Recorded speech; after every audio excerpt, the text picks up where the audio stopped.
Welcome back mga kapatid. Gandang buhay po ulit. Pababa tayo rito sa ating taniman ng lemon at calamansi, no? Pero ang unang sasalubong sa atin itong mga puno ng miracle fruit, no? O calabash tree. Isa doon yung green lemon. Ito naman yung variegated green lemon to. Yan, may buhay pang calamansi. Yan, lemon. Harvestin natin yung mga tanim natin ng green lemon. Ito, kita nyo mga kapatid, oh.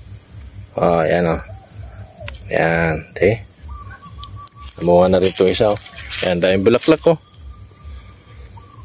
Harvest po tayo ng green lemon. Ang laki, oh. Yan.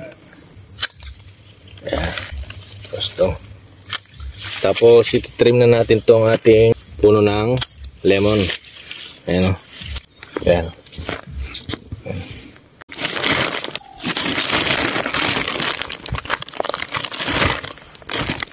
Ito ating kalamansi, oh. Ang ganda na ating kalamansi rito mga kapatid. Susunod, pwede na tayo rito kumuha ng seedlings. Magkuklon po tayo. Magmamarkot tayo ng kalamansi.